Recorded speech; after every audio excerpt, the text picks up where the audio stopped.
आलू ले लो, कांदे ले लो। चलो सभी लोग बाजार में घूमने चलते हैं। आप बोलोगे बाजार में घूमने? कौन से बाजार में घुमाने के लिए लेके जा रहे हो? आज हम घूमने चलेंगे विदेशी मुद्रा के बाजार में। विदेशी मुद्रा का बाजार क्या होता है? इन सब चीज़ों के बारे में आज हम डिटेल में पढ़ेंगे। तो चलिए वीडियो को शुरू करते हैं।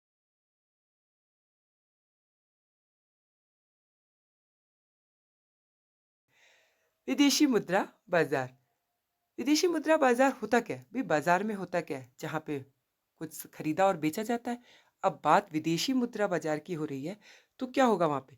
जहाँ पे विदेशी मुद्राओं को खरीदा तथा बेचा जाता है, उसको हम कहते हैं विदेशी मुद्राएं। जहाँ खरीदी और बेची जाती है, उसको हम कहते हैं विदेशी मुद्रा बाजार। ठीक है? जैसे एक करेंसी को हम दूसरी करेंसी में जब एक्सचेंज करें, लेकिन कोई जगह तो होगी ना उसको बदलने की, तो उसी जगह को हम क्या कहते हैं? विदेशी विनिमय, विदेशी मुद्रा बाजार। अब दिमाग में क्वेश्चन आ रहा है कि ये कौन सा मार्केट है? हमने तो आज तक नहीं देखा ऐसा मार्केट। आपने देखा है? क्या आपने बैंक देखे हैं? हाँ, बैंक में भी हम जाकर विदेशी मुद्रा को क्या कर सकते हैं? आराम से बदल सकते हैं। और ऐसे चीजें तो आपने जरूर देखी होंगी जहाँ पे ये एक्सचेंज रेट, मार्केट में आपने ऐसे ही जरूर देखा होगा। तो यहाँ पे भी हम आसानी से विदेशी मुद्रा को क्या कर सकते हैं? खरीद या बेच सकते हैं। तो इसी को हम कहते हैं विदेशी मुद्रा बाजार। अब ये जो विदेशी मुद्रा बाजार है, ये दो प्रकार का होता है।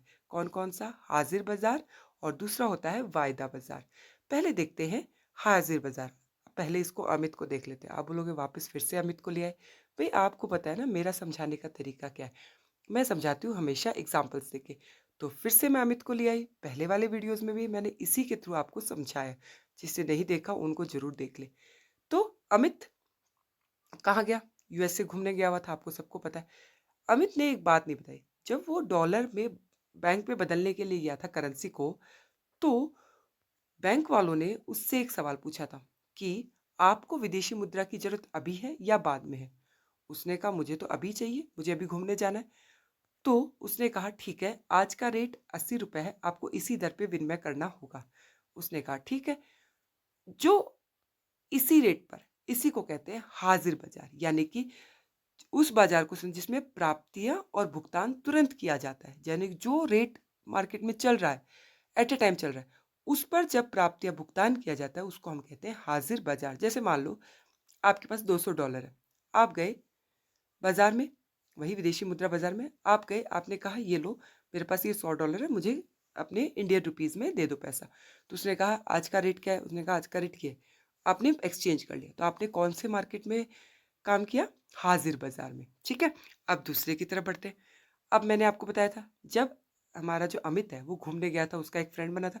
तो उसने फ्रेंड ने उसको कहा कि हमारे यहाँ मशीनें बहुत अच्छी अच्छी हैं, नई नई मशीनें तुम्हें मिलेगी। तो उसने कहा ठीक है, जरा देखते हैं आपकी मशीनें। अब वो मशीनों को देखता है और उसको मशीनें पसंद आ जाती है। वो कहता है कि मुझे तो ये मशीनें खरीदनी है। लेकिन वो बोलता है मशीन वाला कि आपको ये मशीन 3 महीने बाद मिलेगी, अभी तो अवेलेबल नहीं है। अमित को हो जाती है चिंता। किस बात की चिंता? कि आज तो डॉलर का रेट ठीक चल रहा है, लेकिन आज से 2-3 महीने बाद तो बढ़ भी सकता है। तो क्या करे? वो जाकर क्या कर लेता है? अपनी एक मीटिंग फिक्स कर लेता है और वहां पे जाके फिक्स कर लेता है कि भाई मैं तो लूंगा आज के रेट पे। भविष्य में क्या रेट रहे मुझे नहीं पता।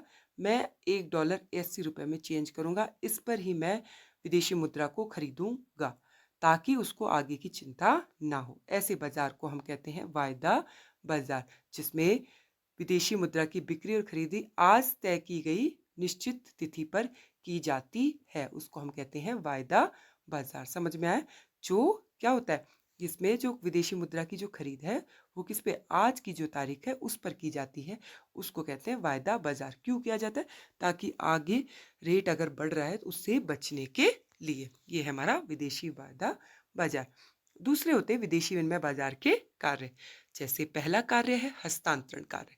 हस्तांतरण कार्य क्या होता है? भाई हम लोग करेंसी को आपस में एक्सचेंज करते रहते हैं। अब हम सिर्फ कनाडा के साथ भी एक्सचेंज करते हैं, हम यूएसए के साथ भी एक्सचेंज करते हैं। अगर आप देखोगे तो यूएसए में $1 80 का है और वहीं कनाडा में $1 कितने रुपए का? 60 रुपए का। तो ये क्या है? ये क्रय शक्ति का हस्तांतरण है। तो विदेशी मुद्रा बाजार में क्रय शक्ति का भी हस्तांतरण होता है। दूसरा होता है साख कार्य। साख मतलब क्या होता है? उधार। तो जैसे मान लो हमें क्या करना है? आयात और निर्यात करना है, तो हम क्या कर सकते हैं? उधार ले सकते हैं। कहाँ से लोगे? जो हमारे विदेशी मुद्रा बाजार होते हैं, वहां से हम आसानी से उधार ले सकते हैं। तीसरा कार्य क्या होता है? हैजिंग। बहुत इंपॉर्टेंट है। हैजिंग क्या है? जैसे कार लेते हैं, तो कार के साथ क्या लेते हैं हम? उसका इंश्योरेंस। क्यों लेते हैं इंश्योरेंस? बीमा क्यों कराते हैं उसका? भाई एक्सीडेंट वगैरह हो जाए, कुछ भी हो जाए कार को, उससे बचा है। हमारे जो फॉरेन करेंसी, उसका जो रेट है वो भी क्या होता रहता है? ऊपर नीचे होता रहता है। उससे बचने के लिए ये कार्य जो होता है हमें बचाता है। यानी कि हम पहले से ही उस रेट को फिक्स कर लेते हैं। जैसे वायदा बाजार था, उससे सुरक्षा हमारी करता है। जो भी विदेशी विनिमय दर से जोखिम है, उससे जो बचाता है, उसी को हम क्या कहते हैं? हैजिंग कहते हैं। तो आई होप आपको समझ में आया होगा। समझ में आया तो थैंक यू सो मच। आपने मेरा वीडियो लास्ट तक देखा।